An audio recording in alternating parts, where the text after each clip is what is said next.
रायसेन में मध्य प्रदेश केंद्रीय कृषि मंत्री शिवराज सिंह चौहान ने कहा, आज हम रायसेन जिले के साई खेड़ा में हैं। रास्ते में कई गांवों में हमने नुकसान देखा है। पिछले 50 सालों में इतनी बारिश और बाढ़ कभी नहीं आई। जिनके घर नष्ट हो गए हैं उनका सर्वेक्षण करवाकर हम उनके लिए तत्काल व्यवस्था करेंगे। उन्हें पैसे देंगे ताकि वे अपने खाने पीने का इंतजाम कर सके। रायसेन जिले के साई खेड़ा में है। इसके पहले बमोरी और रास्ते के कई गांवों से नुकसान देखते हुए आ रहे हैं। 50 साल में ऐसी वर्षा और ऐसी बाढ़ पहले कभी नहीं आई। हम जहां खड़े हैं यहां के सारे मकान डूबे हुए थे। ये कछवाड़ा था जिसमें ककड़ी लगी थी, तो मकान का सामान और मकान बर्बाद हो गए। खाने पीने का सामान तबाह हो गया।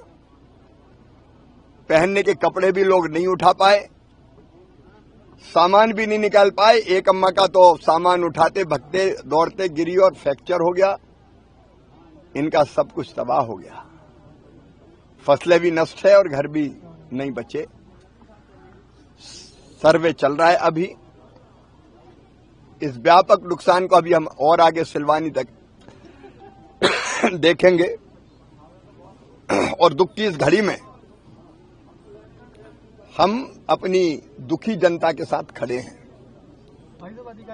सर्वे करके 4 काम हम करेंगे।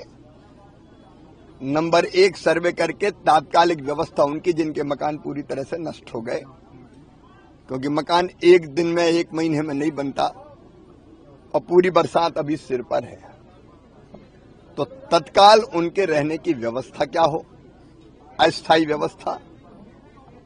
उनके खाने पीने के सामान का इंतजाम हो जाए, कपड़े लत्तों का इंतजाम हो जाए राशि के रूप में ही, ताकि उनकी जिंदगी चल सके। और बाद में जिनके मकान का पूरी तरह से नुकसान हुआ है उनको मकान बनाने के लिए भी राशि दी जाएगी। तो क्षति का आकलन ईमानदारी से हो और जो सर्वे होगा वो बाकायदा पंचायत भवन पे चिपकाया जाएगा कि इनके नाम है, ताकि सर्वे में पारदर्शिता रहे। फिर फसलों के नुकसान का सर्वे होगा और वो सर्वे करके भी फसलों के नुकसान की आरवीसी 6.4 के अंतर्गत राहत की राशि और फसल बीमा योजना के अंतर्गत फिर फसल के नुकसान का मुआवजा भी उनको मिले, इस बात का इंतजाम किया जाएगा। भारत सरकार ऐसी परिस्थितियों से निपटने के लिए राज्य सरकारों को एसडीआरएफ के तहत राशि पहले से आवंटित करती है।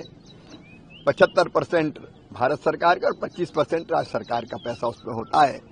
तो इस सर्वे के साथ साथ पहले प्रारंभिक राशि का वितरण होगा जिसमें भोजन और बाकी व्यवस्थाएं चलती रहे, और बाद में फिर व्यापक सर्वे करके नुकसान की भरपाई, घर ठीक होंगे, फसल का मुआवजा दिया जाएगा। संकट है, तकलीफ है, लेकिन संकट की घड़ी में हम अपनी जनता के साथ खड़े हैं और संकट के पार अपनी जनता को निकाल कर ले जाएंगे।